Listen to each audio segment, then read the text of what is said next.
you. Okay? I do pick up that this is you. Queen of Coins energy. Wala tayong gender dito, but this also means that you are someone very maalaga. You are someone right here na gusto mo yung someone when it comes to commitment, yung seryoso, no? Yun talagang um, hindi talaga rito, no, mag-iisip ng anumang bagay upang umalis sa connection ninyo, no, someone who's faithful, no, because you know you are faithful, so you're wanting someone here, no, just like you when it comes to love, no, someone that will take care of you, no, and will not leave you no matter what happens, especially okay, kung ang dahilan ay third party, no? So, ayaw mo ng ganong klase ng person dito. So, maybe you once got hurt when it comes to love because of a third party situation, no? And this is you, okay? Parang you want na yung susunod na taong mamahalin ka is yung tao sana na kagaya mo when it comes to love, you know? So, let us see.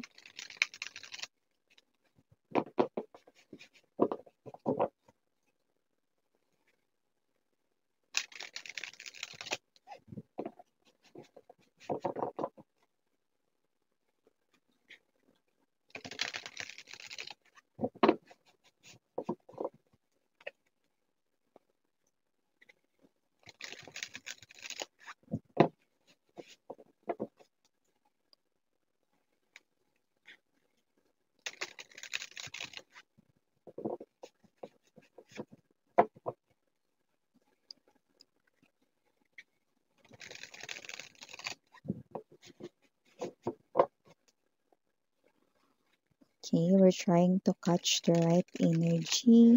So please bear with me kahit na malaki yung cards.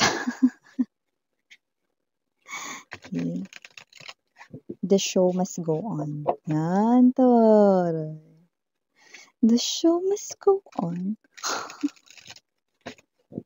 Yun. Got it.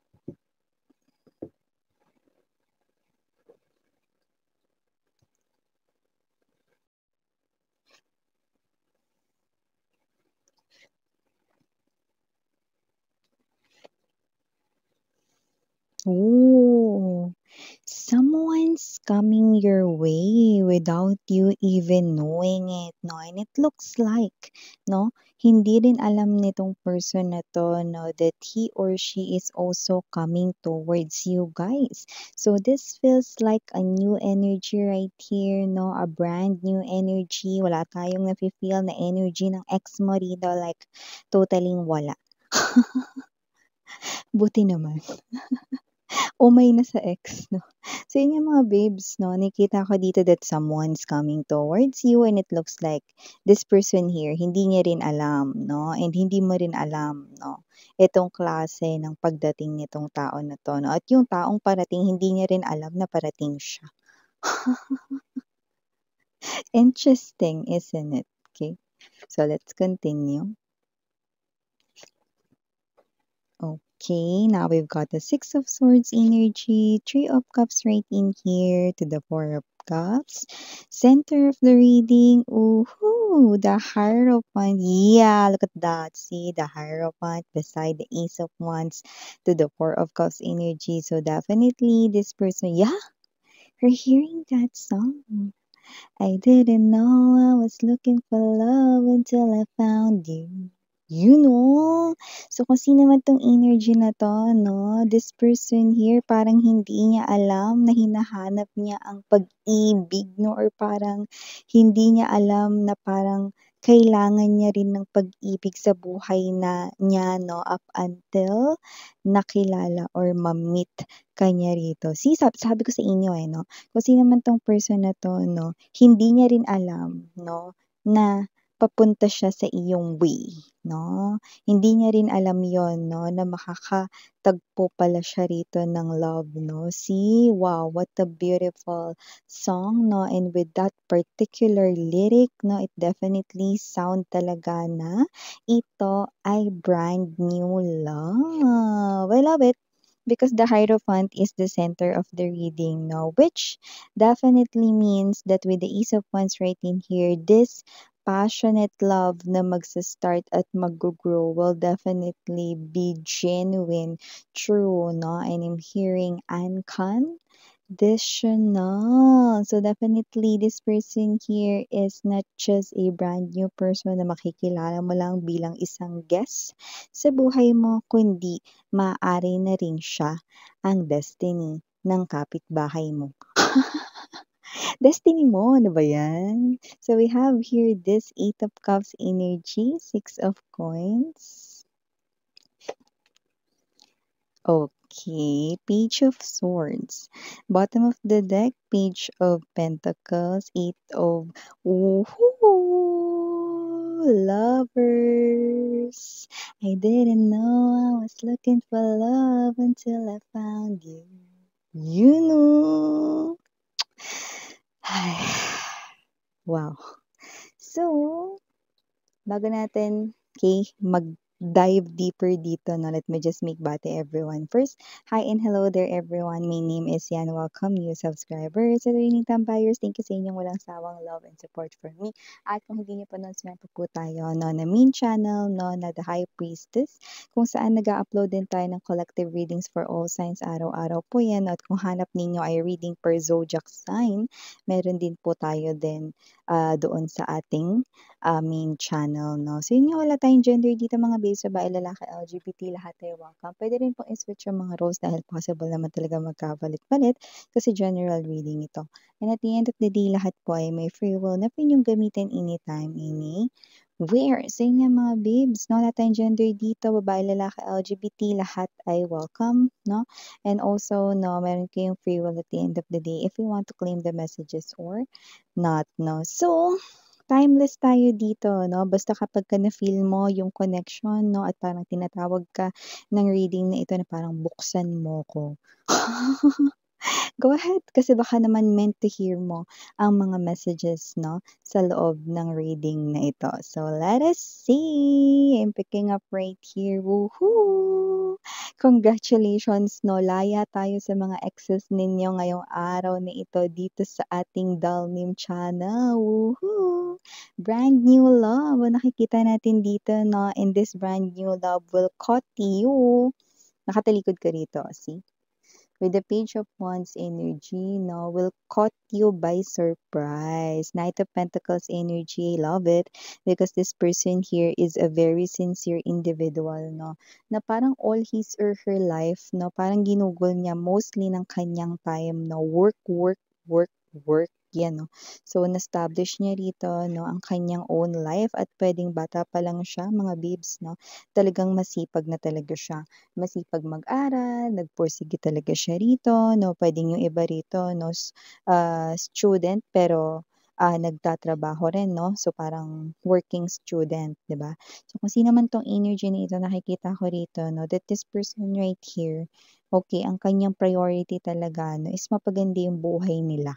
So puwedeng yung buhay nila ng kanilang family, no, is puwedeng hindi talaga as in gano'n na parang mayaman or whatever, no? Pero yun yung gusto niyang ibigay, no? Na parang meron siyang dream dito na one day, tutuparin ko yung pangarap ko na mabigyan ko ng magandang buhay yung family ko. You know? And it looks like this person here, okay, unti-unti niya nang nagagawa yun, no? This person here, because of his or her sincerest soul, no?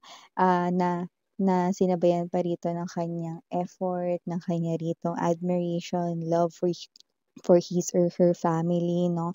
With the genuine people around him or her. Nakita ko dito na nagbubunga na, no? Pwedeng ngayon, siya ay may permanente ng trabaho, stable na ang kanyang job, no? Or pwedeng regular na rin siya sa kanya pinagtatrabahuhan, no? At pwedeng meron na rin siya ritong negosyo, no? Pwede ring both, okay? So just take only what resonates na. Iba naman, pwedeng wala pang negosyo pero nag-iisip na ng gano'n, no? And this person right here, it looks like, no, sa kanya ritong mindset, no, is paano kumita pa more, paano mas makapag-ipon pa more, no, and maybe this person here may opportunity of work, may opportunity of job, may opportunity of career, no, na posibleng malapit sa'yo, no, or pwede rin sa'yo mismo, no? Puwedeng looking for business partner siya rito, no? At maaaring potential na baka kayo rito ay entrepreneur, no? Or online seller, no? And maybe this person here is looking for some kind of supplier sa kanya ritong business or negosyo, no? Or if not, puwede rin naman na kung kayo ay nagtatrabaho sa isang company or sa isang office, no? Nakita natin dito na baka naman yung opportunity niya is dun mismo, no? Sa company pinagtatrabahuhan ninyo or baka meron siya ron na parang, what's this, person 'no, na kilala doon 'no or baka naman pupuntahan niya ron 'no o na konektado rin sa inyo 'no. So, may connection siya, could be 'no. Pero possible rin mga babes na posibleng hindi mismo sa company ninyo pero maaaring same building, 'di ba? So, universe, maraming ways 'no, para kayo rito ay magtagpo. Okay, so ikaw 'to, 'yan yung lumilipad-lipad na 'yan na may wings, 'yan 'no. Hindi 'yan yung wings ni Care Bears. Alam niyo 'yun, Sakura Card Captor, 'di ba? So, okay, ang may wings na 'yan 'no, na Ace of Cup 'no, na lumilipad na 'yan 'no, 'yan 'yun. 'Di ba dito natin narinig kanina yung I didn't know I was looking for love until I found you daw. Kaya naman kung sino man 'tong energy na 'to 'no, see, nakikita ko rito ito yung may wings 'no, nagpapapansin sa kanya parang lumilipad-lipad ng ganyan. So, hindi yun literal na nagpapapansin or magpapapansin ka sa kanya 'no, kundi yan si universe 'no, na parang binibigyan siya rito ng clue, ng hint na, "Oh, prepare yourself ha, kasi makikilala mo na si collective," yan 'no, kasi mami-meet ka na raw niya. So, meaning to say the universe could be trying to tell this brand new person of yours 'no, na get ready because you will now fall in love, yan 'no. So, hindi lang siya basta mai-in-love sa'yo 'no, kundi talagang sabi ko nga sa inyo, this is a very, sincere person, okay. At nakikita ko rito na sobrang mga babes 'no, masi-steer mo ang kanyang emotions and nakikita ko rito that with the Hierophant, this person is here for commitment, yan 'no. I'm seeing this person here na iko-commit niya ang kanyang sarili dito sa inyo 'no, and nakikita ko dito that passion will definitely grow, okay? You will definitely sprout that kind of excitement, no, back into his or her world, back to his or into his or her life, no, and you will definitely, okay, make this person here, yan, no, think talaga, no. So, with this Eight of Cups energy, Six of Coins, okay, mukhang sa ngayon nakikita natin itong tao na 'to 'no, na maaaring siya ito na parang, hindi niya maintindihan kung bakit parang feeling niya medyo parang sad siya ngayon 'no, or parang feeling niya rito, feeling blue siya pero hindi niya ma-explain, wala namang nangyari daw sa kanya rito na with the moon na parang hindi maganda or whatsoever 'no. Pero yung feeling niya bakit parang there's something missing in my life, yan 'no. So definitely there's something missing in his or her life 'no at yun na nga ang love life. Kaya naman mga babes 'no, ano bang hinihintay niyo? Ikaw yung tinutukoy ditong ka-love team niya 'no. So kung sino man ang energy na ito, ikaw ang missing sa kanyang life 'no, at parang gusto niya ditong papaisip siya na parang, oras na ata para maglagay ako ng color sa aking life 'no, oras na ata para mabuhay yung world ko, oras na ata para magmahal 'no. Pero hindi niya agad-agad mare-realize yun 'no, mare-realize niya lang yun kapag nagkakilala na kayo. More likely may kinalaman sa pinansiyal kung paano kayo magkakakilala 'no. Doesn't have to be 'no na uutangan niyo siya rito or uutang siya sa inyo. Wala namang gano'n 'no, pero you will definitely make this person here think 'no, para siya ritong mag-a-ala detective sa sarili niya rito, hahalukayin niya talaga yung feelings niya rito. Ano ba nangyayari, ba't parang feeling ko ang lungkot ko, ba't parang feeling ko kailangan ko na ata ng love ngayon 'no. So, definitely bago kayo magkakilala may struggle 'tong person na 'to sa pag-iisip 'no, parang ano ba 'tong kulang na 'to, parang, can someone tell me bakit parang feeling ko ang lungkot ko, eh, ang saya-saya ko naman kanina and then all of a sudden bigla na lang akong nalungkot dito and then it keeps on going, ilang araw na rito, hindi ko alam why. At malalaman niya yung sagot na yan 'pag nagkakilala na kayo. Okay, ibig lang sabihin nun, kailangan niya na ng love life sa buhay niya 'no. no? So, yeah, alam niyo ang sarap sa feeling ng ma-in love. Sinasabi ko sa inyo, no? Lalo na sa tamang tao, no?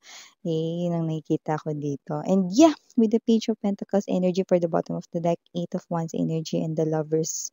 Okay? Definitely, this person here, okay, mapapaisip talaga siya dito after kanyang makilala, no? Na mag-i-invest siya rito. Communication right here, no, is coming from this person here, no? At doon na siya magiging tiyak, no, na ang love pala ang kulang sa kanyang life, no? And with the Lover's card energy, I'm seeing this person here gagawa siya ng first move. This person here will definitely talk to you, communicate to you. There's a conversation na, and then boom! Okay?